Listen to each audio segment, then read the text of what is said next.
Hey guys, so as you can tell, we have another one. Yeah, something, crotch goblin, whatever you want to say. But we didn't get to film his birth. Not that we would. But he has a unique story, and so we were going to vlog it anyway. But now you just get the narrated version. And I guess they have to use their imagination. It was not an easy, fun, simple process. No. It's part of why it didn't get filmed so much, but it was a bit hectic. Yeah. So Emrys was born on the 18th of December, which was a Wednesday. We knew that we were going to be induced. And we chose together not to tell people, didn't we? Yes. We wanted it to be just me and E-Ray in the delivery room. And we didn't want people messaging us saying, how far are you dilated? When can I come visit? How's it going? Blah, blah, blah. I'm in labor. That's how it's going. It's a pain, literally. So we only told, I think, 2 people. 2 or 3. We told your dad and we told the Kregers because we needed someone who could get Kaylee back and forth from school and to watch Alara. And that's it. It's hard to remember a time when we just had Alara to watch. Golly. Feels like it's been a year. It's not. So we were very selective with who we told.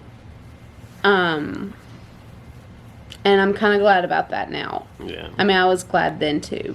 But so the morning of the 18th, I woke up, everything was fine. It was a good day. I knew that, I'm sorry, not the morning of the 18th, the morning of the 17th. Woke up, I knew everything was fine. I had already packed all of our bags and stuff like that, knowing that we were to go in at 5 a.m. on the 18th. We don't do mornings, like, we're not morning people. It's just an extension of night. Yeah, that's not morning, that's an extension of night. That's late nighttime. When people are just like, man, I don't want to be over too late. We're like, 5 a.m. is late. Like, midnight, not late. 5 a.m., late. We had a friend who used to stay over late. Anyway, everything was fine. And then about midday, I started having some contractions. And they were pretty consistent for a while, but then they would stop. And then they would start up again, and then they would stop. And then they would start up again, and then they would stop. And so I told Erie, I was like, you know what? I'm going to go and get checked at the doctor. And he's like, okay. Because I had had contractions going for about 2 hours or so, and they were pretty consistent. And so I was just like, well, let me go to the doctor. And they checked me and everything, and they were like, what was I, a 2? Something like that. 1.5, a 2 or something like that. They're like, you're a 1.5, kind of a 2. But everything's fine with the baby. Everything's fine with mom. Don't eat powdered sugar and then make a vlog video. Everything's fine. Why don't you go back home and come in at 5 a.m. like you're supposed to on the 18th? And I'm like, okay, sure. But we did. We came home. We got ready for everything. We went out to eat. One last hurrah before having a baby. Coronavirus.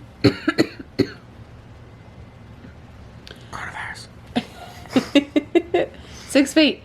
And everything. We got everything set up. We had Lindsay Kreger come over that night and sleep here so that we didn't have to wake Alara up. We didn't have to wake her up at 4 a.m. to come over here for us to be at the hospital at 5 a.m. or anything like that.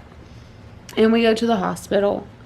I end up in the same room that I had Alara in because I asked.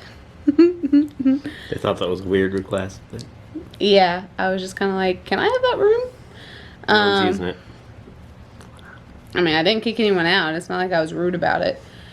And so we got there at 5 a.m. It took them a while to get the IV started for me, get fluids and everything like that started.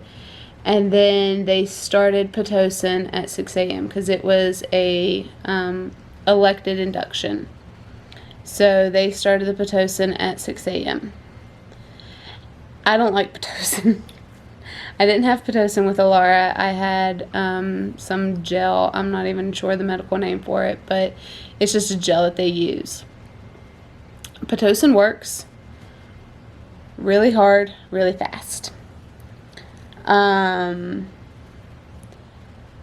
That I had Pitocin for 2 hours, and I was progressing, and one of the last checks that they did at about 7, I was dilated to a 3, and my contractions were coming very fast. We wanted to watch Bob's Burgers, but I couldn't focus.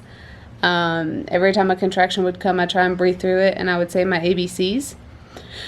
E-Ray could tell with how far into my ABCs that I got, which determined how painful my contractions were. But by 7 o'clock, I said, go ahead and call that anesthesiologist, because these hurt, and these contractions hurt, and so let's go ahead and get an epidural, let my body relax, and let me have a baby. And I was really discouraged because with Alara, I was dilated to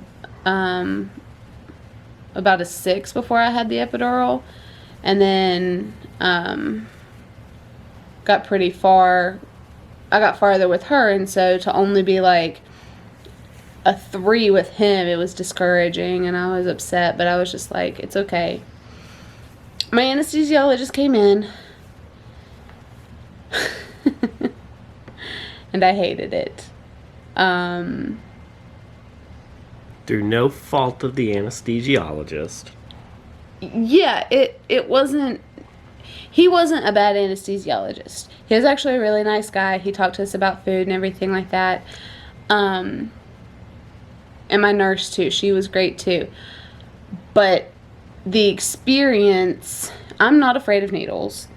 After 2 tattoos and 2 children, kind of stupid to be. No, I'm just kidding. I know people are truly afraid of needles, but I'm not. I'm not afraid of needles. I can watch you take blood all day. It doesn't bother me. So I wasn't afraid of the epidural. I had one with Alara, and it went great. But it took my anesthesiologist 4 or 5? 5. 5 attempts to actually administer my epidural. And that was painful. But not only did it take him 5 attempts, which I later found out why. It's because I have a very narrow spacing between the discs in my back, my vertebrae.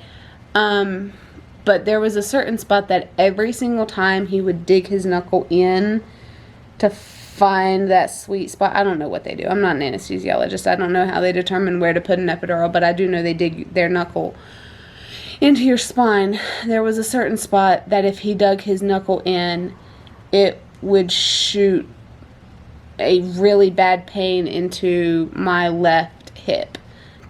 It distracted me from contractions. My hip hurt so bad that I didn't even notice if I was in a contraction or not, and they were pretty equal in pain wise. And my nurse I'd be like, ow, that hurts, and she says, is it a contraction? I'm like, no, it's my hip. And then he'd alleviate his pressure, and it would fade away and stuff like that. It took them about 40 minutes or so to finally get my epidural in. It hurt. It was painful. It was a long experience. It was a lot of me sitting in a very uncomfortable position to try and get it administered. I was tired because I'm in labor in this point too, because the Pitocin's still going, like everything's still going at this time, and so I'm just in a lot of pain, and and at no fault to my anesthesiologist, he's back there talking about hamburgers, and I'm like, would you just put the epidural in, please? Yes, food is great, but I can't eat right now. I'm pregnant and in labor. Like, it was something else. But I finally got the epidural done. I remember them calling the time. It was 8:41 when they got the epidural in.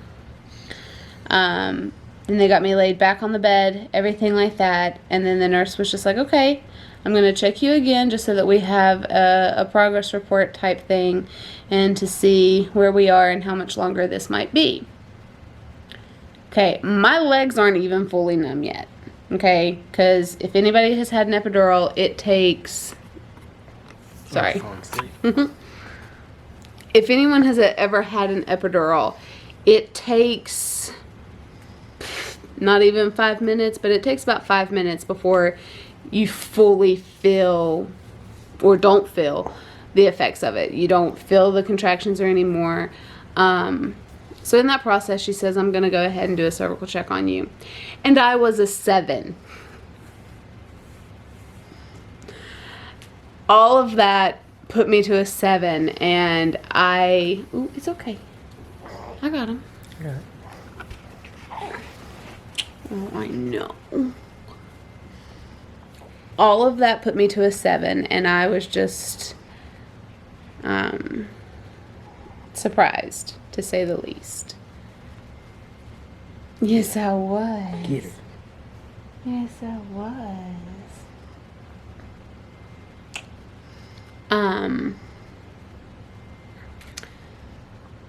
What was that? That was about 8:45, yeah.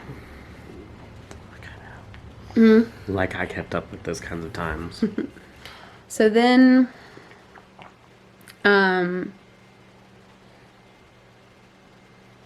for about an hour and a half, I labored on my own.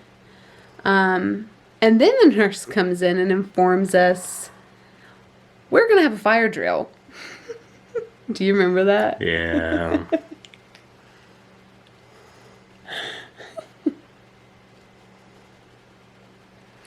So they tell us that they're going to have this fire drill and that it's really loud and that, no, we don't have to evacuate the building or anything like that, but... It's going to be loud and it's going to be annoying. And it was both loud and annoying. But it wasn't as loud as the nurse made it out to be. Like, we were anticipating, like, she brought us earplugs. Like, she came into the room and she had earplugs for us, and she was like, I was actually appreciative because I thought it was going to be really loud, and so having earplugs was nice. oh, no. It was definitely nice that she brought the earplugs to us, like, with that anticipation that it was going to be really loud. But it ended up, I mean, yeah, it was loud. It was a fire drill, but I didn't end up needing the earplugs. And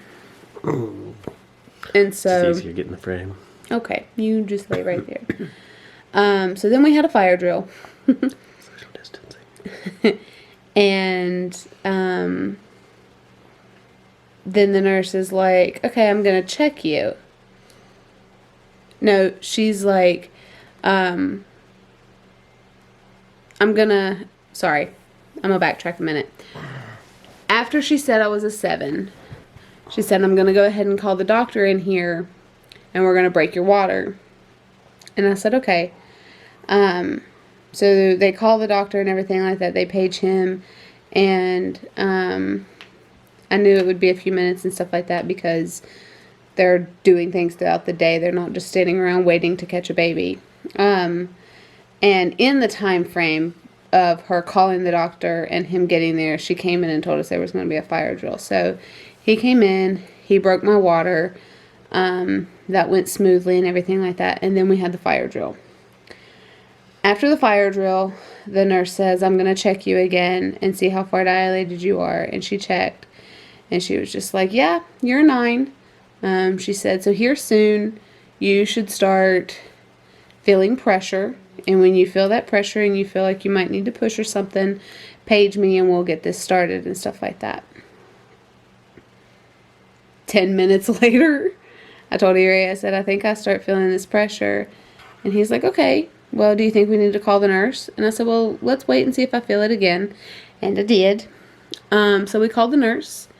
And she came in and she checked. And she goes, oh, yeah, your baby's right there. And I'm like, really? She goes, yeah, like, he's, like, right there. She only got into the first knuckle. And I was like, okay, well, then I guess we're having a baby. So she pages the doctor. And he had a nursing student with him, and said, do you mind if she helps deliver the baby? And I'm like, no, as long as someone does, I don't care. And so then they got everything situated. The bed broke down, everything ready to go. And I had him in 3 pushes. He was born very quickly. He was born at 10:51. Alara was 2:07. I'm a male. Hold on. Alara was born on the 18th. True. Yeah, he was born at 10:51. He was born at 10:51 in the morning on the 18th of December. And so I was in the hospital for not even 6 hours, and I had only had the Pitocin for almost 5. So, pretty quick labor.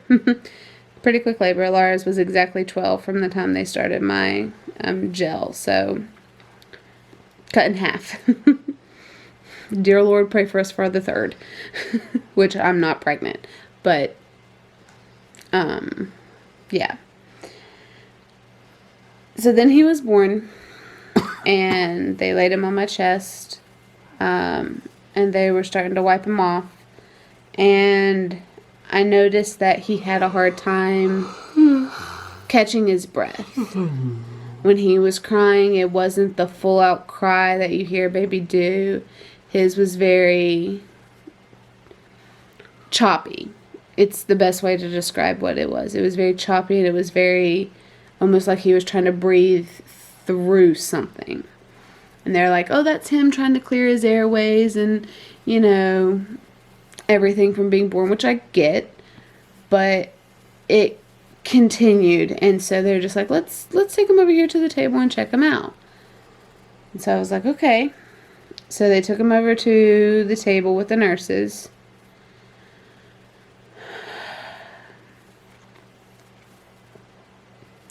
And they started checking on him. And I didn't get to hold him again.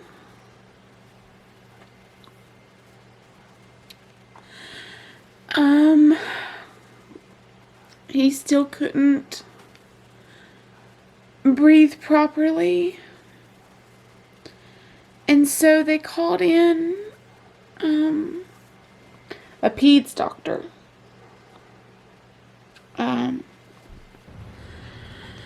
To check on him, and I mean, he's right across the room from me. I can see him and I can hear him and stuff.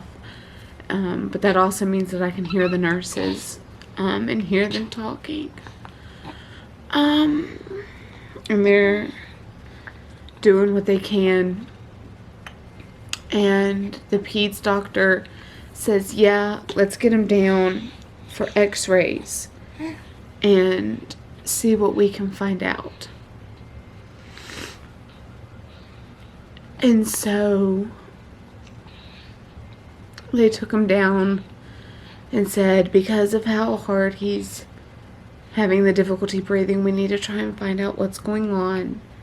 It's something with his lungs, we do know that. But we need to find out why he's not breathing well.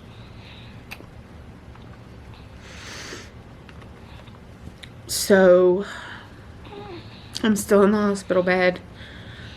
My OB is still working on me with the nursing student because he's taking this opportunity to teach her literally everything. I liked my OB doctor, and the nurse was sweet too. But I was just a ball of stress, and to hear him teach her how to stitch up someone just was, in my mind, I felt not the time or place, but it was the time and it was the place. So she got that lesson in for the day. But Emrys got wheeled out and everything like that. Before he got wheeled out, we wanted to know, you know, how much did he weigh and stuff like that, because normally when a baby's born, they spend about an hour or so skin to skin with the mom if they can, and then, you know, they weigh the baby, they take measurements and everything like that. And so we wanted to know how much he weighed, and the nurse says, he's a big boy. I think he's a big boy. I said, my guess is 7 pounds, 10 ounces. And the nurse says, no, he's bigger than that. I think he's like 8.5 pounds. He's a big boy.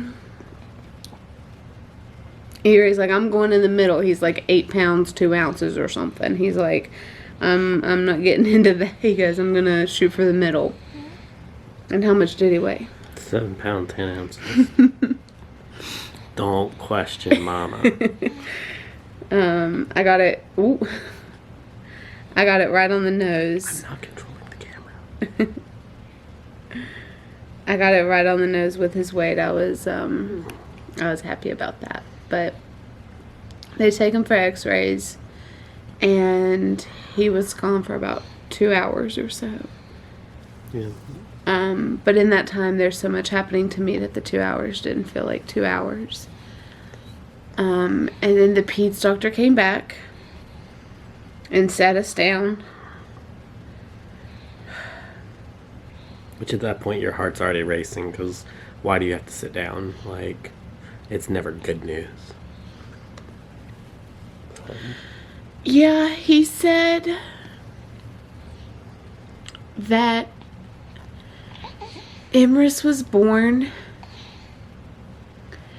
and had what they call a pneumothorax, which means there was an air pocket between his rib cage and his lung. And so therefore the air pocket was compressing his lung, Making it hard for him to breathe. and making it hard for him to breathe. And then he goes on to tell us there's about 3 different things that they can do. The first is nothing, that the pneumothorax will, It could fix itself. right, clear up on Like, he just itself. takes one really good deep breath and He's fine. expands the lung enough to fix it. Option 2 was they go in between his ribs and essentially puncture the air bubble and then let his lung fill that space. And option number 3 was go down through his collarbone and essentially suction out the air bubble. And stuff like that. And both option 2 and 3 were not something that they were going to do in that hospital. It's more of a NICU procedure. It's a NICU procedure, and the hospital we have him at is not a NICU hospital. They don't have one. Thankfully, there is one close, only about 40 minutes away. But still,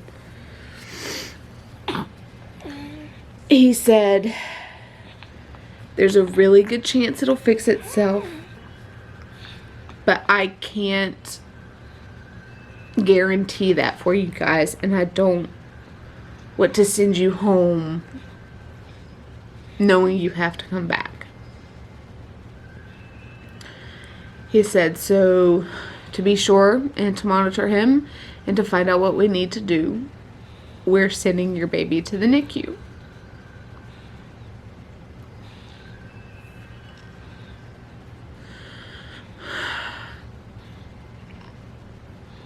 And he said there's a special medical team that will come and pick him up.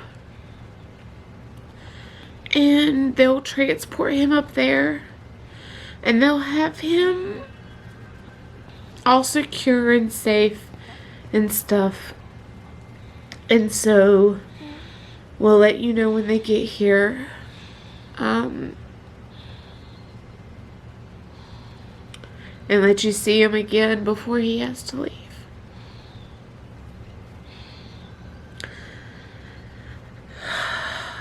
And then the doctor left. It took him 5 hours before they wheeled him back to see us again. And that's after the 2 that it had already been. And when they wheeled him in, it wasn't like they wheeled him in on a bed. He was in the incubation unit, and they were ready to go. That's how. But they warned me about that. They told us that he would be set up to go, and that he would be in his little box and everything like that. In those 5 hours, they did take more x-rays and stuff to try and figure it out some more. But they finally got the transport team down. They finally got him set up. And they finally got him ready to go, and they wheeled him back. And it was really hard.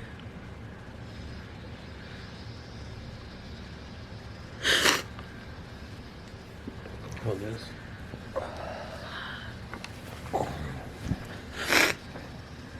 It was really hard to see them wheel him away.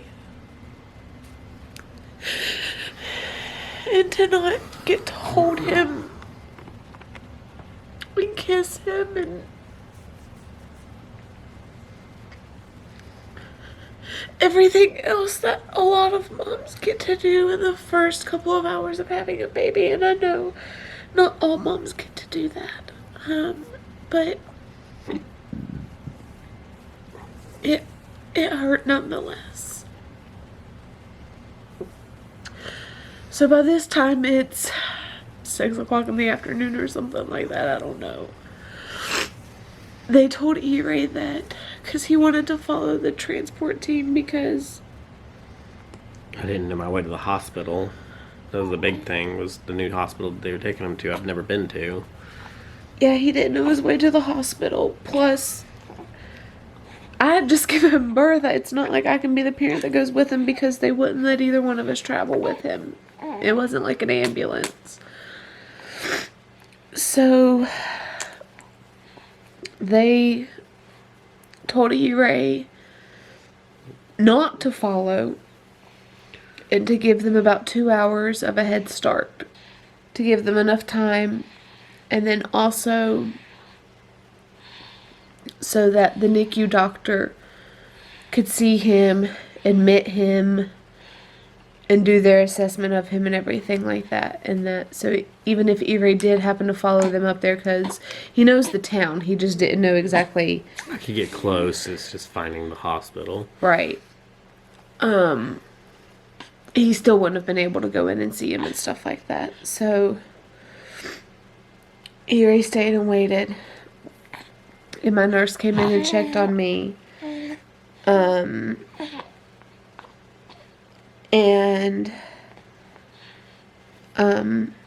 my right leg from my epidural had worn off. I could feel my right leg again. I could lift my right leg again. But my left leg had not.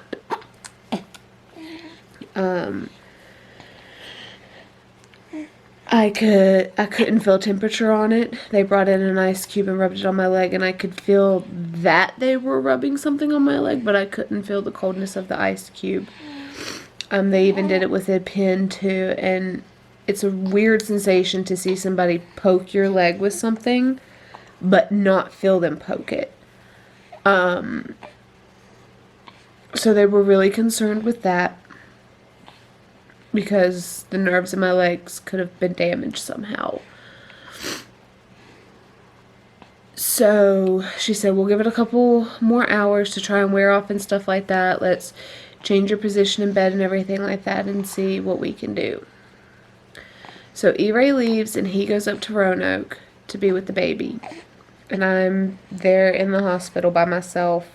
So I have his dad come and be with me because I'm alone. And the nurse had said that once my epidural wore off, I was allowed to leave. They were going to discharge me once my epidural had worn off. So it still hadn't resolved itself. So at 10 o'clock that night, 12, 9, 10, I don't even know how to count anymore, 11 to 12 hours after having the baby, I had to have a CT scan done because I still couldn't feel my left leg.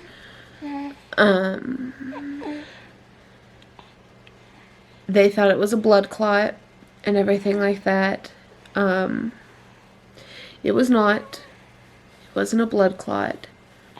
But the CT scan did come back that I have a narrowing in my spine and a slip disc, which would explain why it took 5 attempts to give me an epidural, and it also explains why now, even 3 months afterwards, I'm still having a lot of issues. So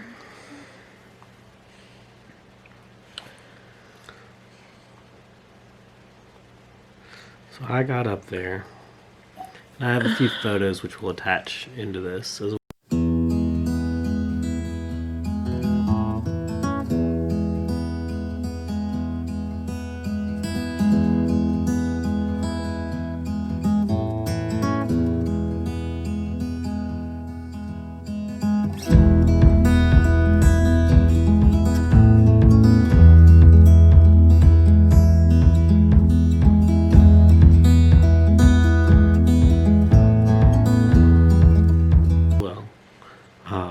But having never been to the NICU before, I get up there and I tell them, I don't know what I'm doing. Walk me through what I need to do. And they go through the procedures because there's a lot of sanitization stuff you have to do to get into the NICU. And they show me where he's at. And so I walk back there and they've got a lounging chair, like a recliner that you can sit in. They don't allow you to sleep in the NICU, which I understand because there's 10, 12 other babies in that room with yours, which was not something I was really prepared for. But I kind of expected to see a few others, but it's just a lot for me at one moment. I went to his, and he was in a corner, which was kind of nice because I felt like I was out of the way. I wasn't going to accidentally slide too far back into somebody else's kids' machines or anything. I had a wall. But I took a book, I took a few other things, and just went up there, and I sat with him. And I sat up there with him until about 2 a.m. 2, 3 in the morning, somewhere in there. And until I almost was about to pass out from exhaustion. Because we'd been there since 5 a.m. and we hadn't slept the night before, even though we tried.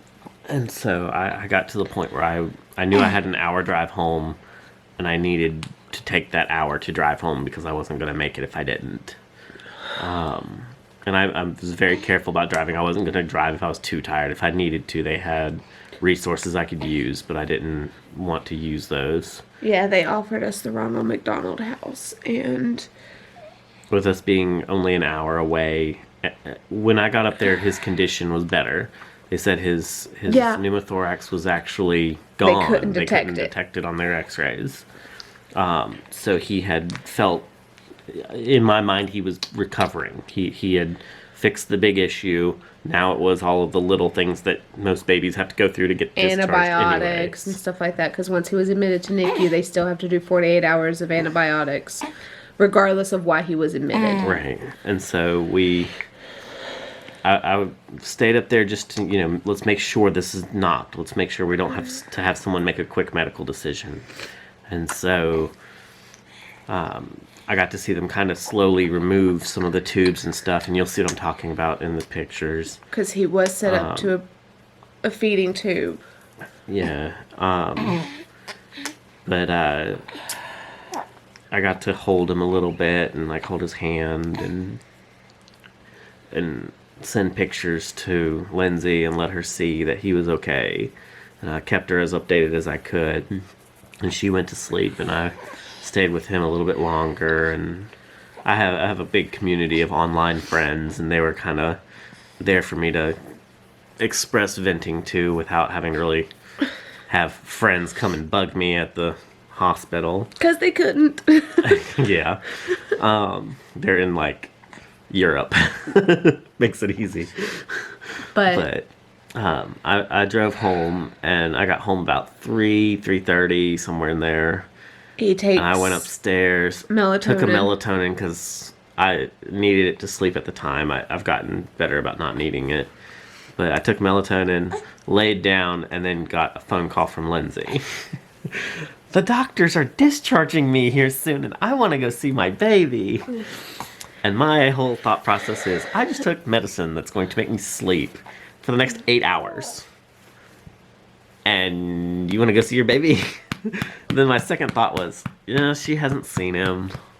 I guess I could go. Like, I can figure it out.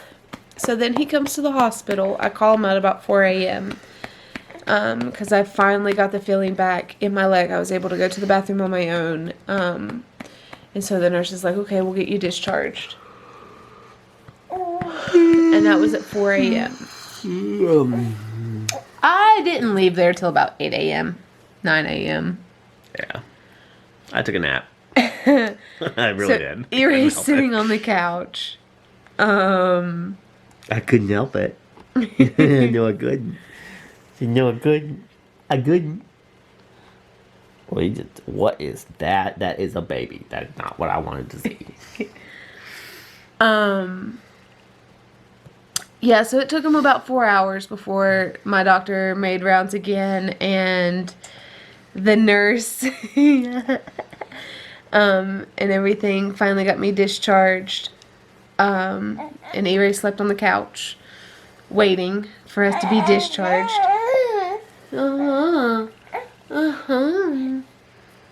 Yeah. And so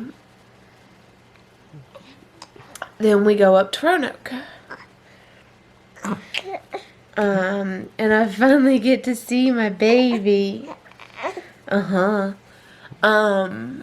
feed him. And feed him. And so in total, he was in the NICU for 3 days. The pneumothorax had cleared. Yeah, I'm talking about you. The pneumothorax had cleared. But like I said, they still... Oh, hold on. I'll switch sides. Yeah. Editing time. Dang, dang, dang, dang, dang, dang, dang, dang, dang, dang. See, she can cut all this out. She's not going to. She's going to post it and make me look like an idiot online. But it's okay. It's alright. Have a good time. Because it's alright.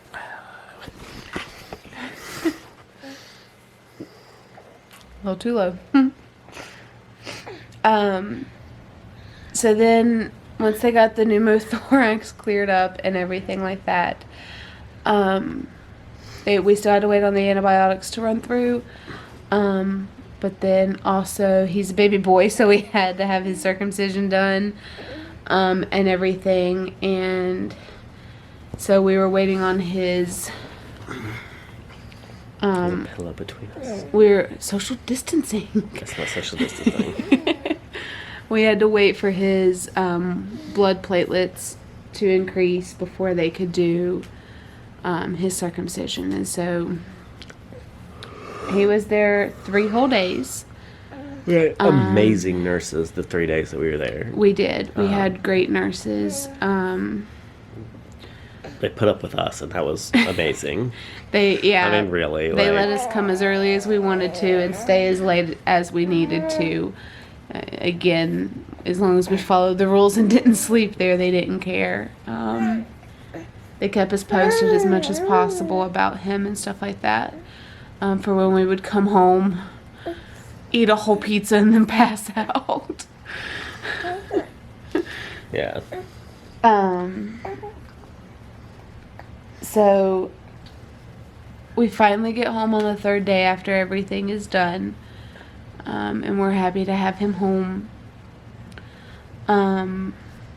We get Alara. She gets to meet her brother. And she loves him. And to this day, she still loves him. Oh, my baby brother. She loves her baby brother, which we're really thankful for. We would much rather her be overly loving than aggressively jealous. Throw him in the trash can. Instead of aggressively jealous. Take out the trash. So we had him on the 18th. When he was exactly a week old, it was Christmas. So he was here for his first Christmas of 2019, which we really enjoyed having him. And Christmas was on a Wednesday. And then 2 days after Christmas, all hell broke loose again. Round 2. Fight! So, as y'all know, we don't go to bed early. I mean, it's midnight, 1 a.m. Oh, well, it's 11 p.m. I thought it'd be a lot later, because it usually is. But no, we were up. It was probably right was about at 10. It was right at that about 10. And then he ended up throwing up and Asphyxiating on. Wait, is it asphyxiating or I don't know. They know what we mean. He basically inhaled choked it on his vomit and started choking on it because it blocked his airways. Immediately, Lindsay was up. She had one of those sucker bulb things, trying to suck it out of his nose, out of his mouth. I mean, it was all over his face, and you could tell it went up his nose. He was a week old. His stomach could only hold an ounce or 2, if that. And what he threw up looked like an entire day's worth of milk. It was so much. Yeah. I called 911. Hold on, you're going too fast. Sorry. Rewind. Erase. He threw up all over me and all over himself. And I'm sitting on the couch and I'm like, E-Ray, help, I need to get to the changing table. And so we moved him to the changing table. And he's choking because babies are nose breathers when they're born. It's how they can breastfeed and bottle feed so well is because they don't have to stop and take a breath with their mouth because they can breathe through their nose. And so when he vomited, he's like his dad, it comes up all the holes. And so it came out of his nose. And he couldn't breathe past it.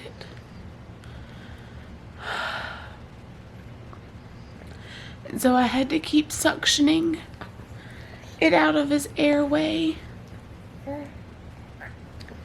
so that he could keep breathing. And I told E-Ray to call 911. Which pissed E-Ray off. Yeah. I did not have a good 911 experience. I'm already in panic mode because I know he's not the best as far as health-wise goes because he's been in NICU. And I think it was a week after. And so I call 911 and I compose myself. I have a 9-day-old. Because I know I need to get the information clear and out to get results fast. That's the only thing going through my head is be clear and concise.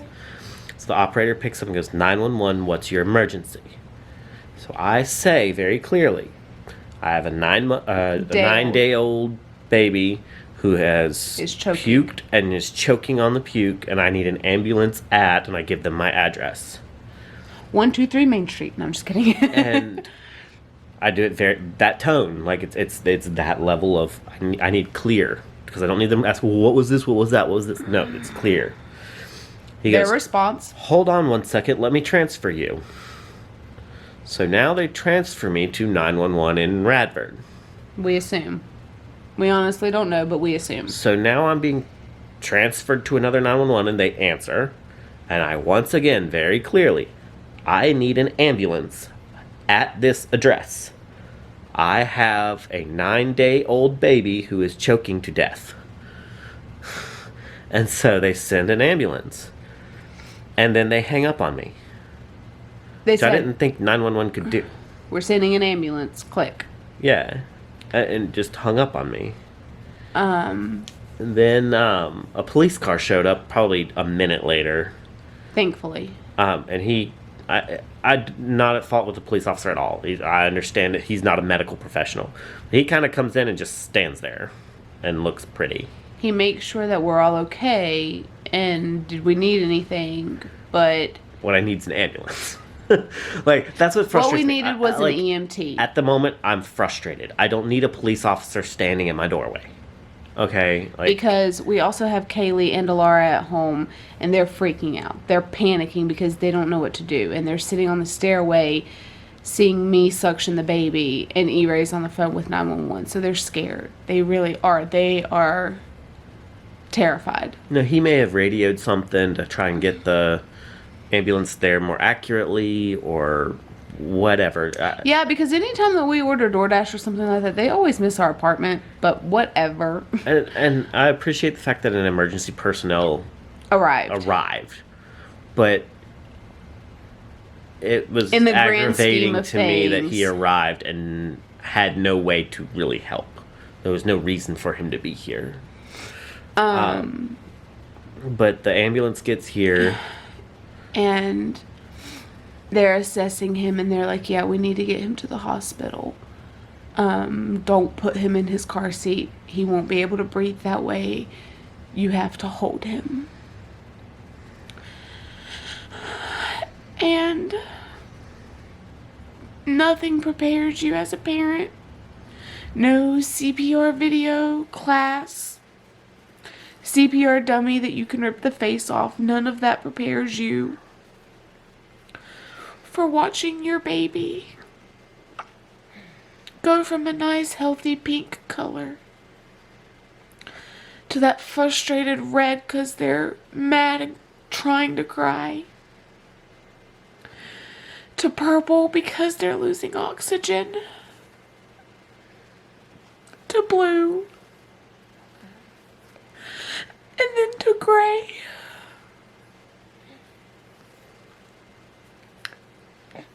There is nothing to describe that fear. It was really hard. Hair whip.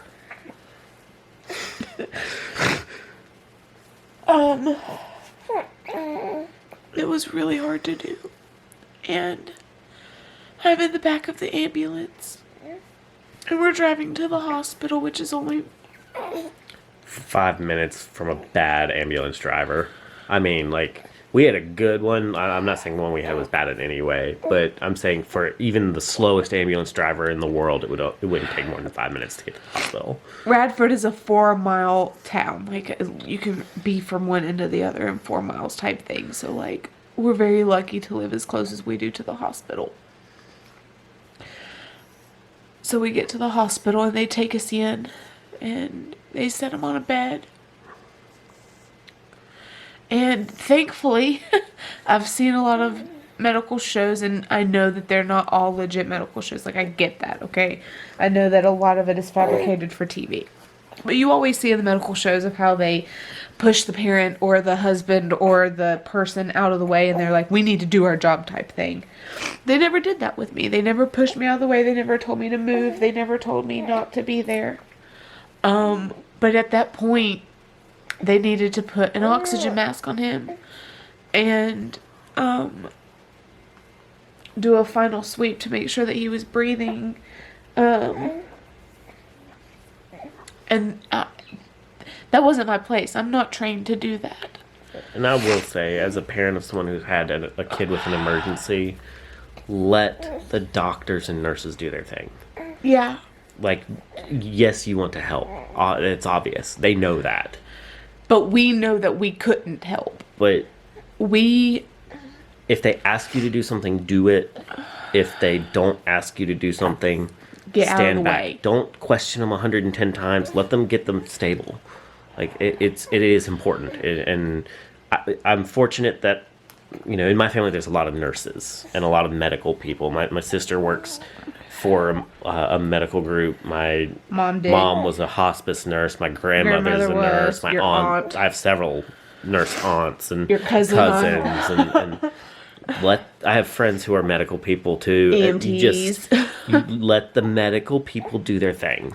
Like, it's so hard as a parent to just relinquish that control, and I get that. I understand. Actually, it wasn't in that moment just because I do it. knew. Like, it makes such a difference, and your kid is much safer with you taking 2 steps backwards and being right there if they need you, and letting the doctor and nurse and other medical people do their thing.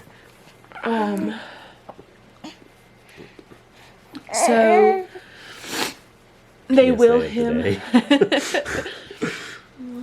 Listen to the doctor. Just do it. It's hard to do, but it's necessary.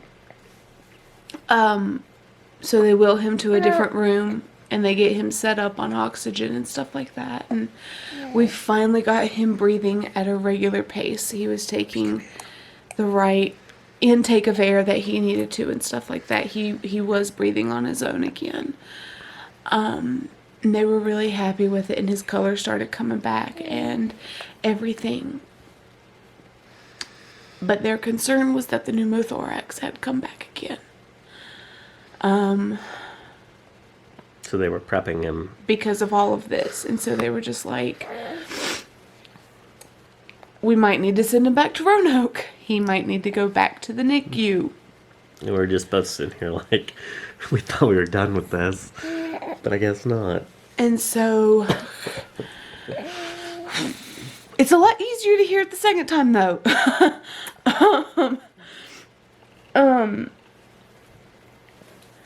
Yeah, it's so funny though. We had the same peds doctor that night that saw him when he was born. So we had a familiar face. And then the ER doctor, that is the one that actually admitted him into the ER when we came in through ambulance.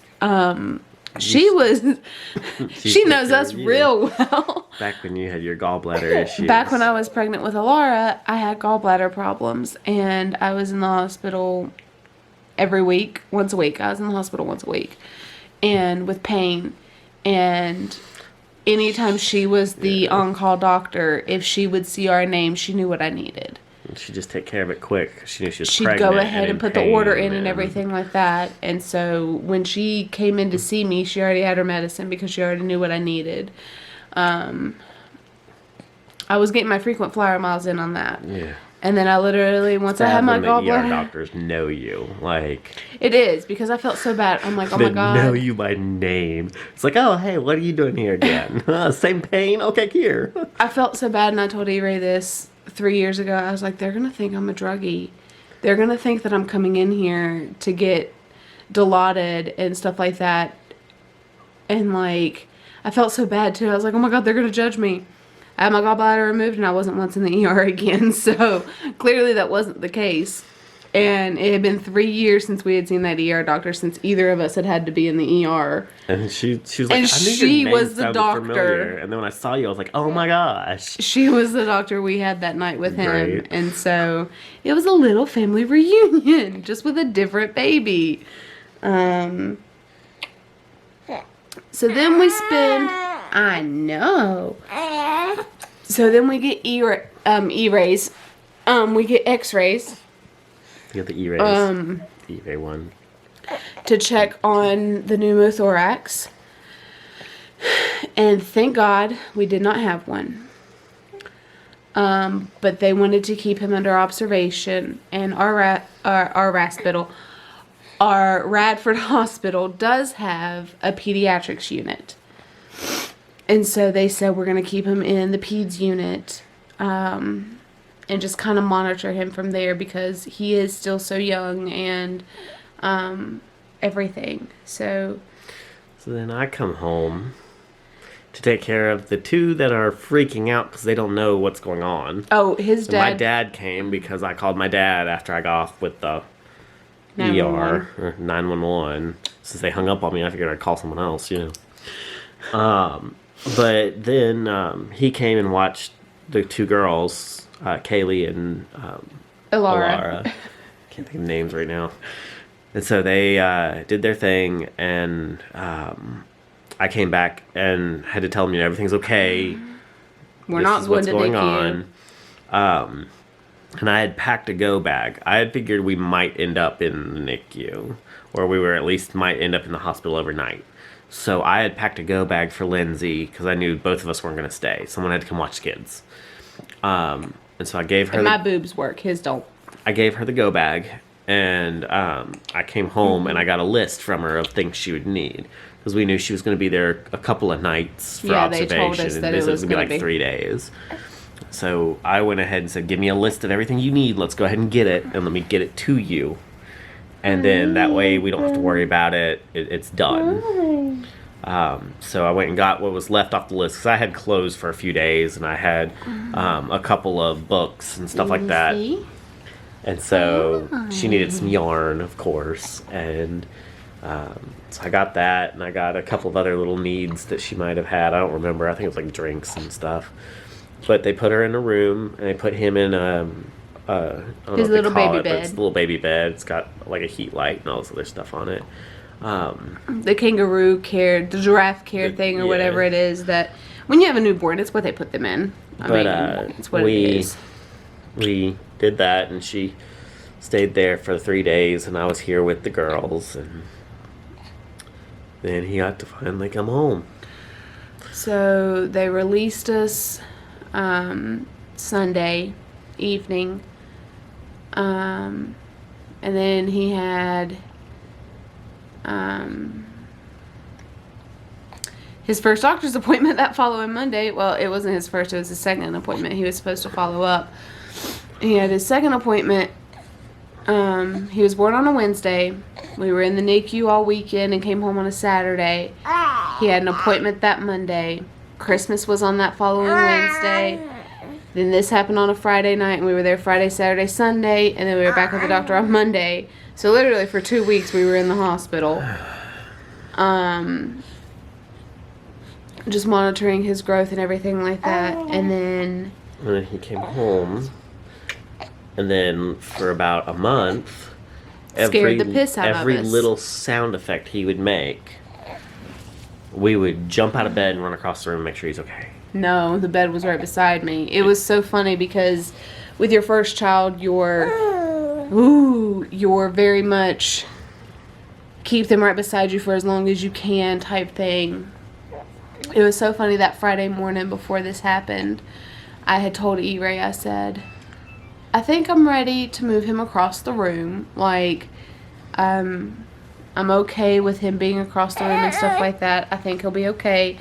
I'll wake up to his noises and stuff like that. Can we do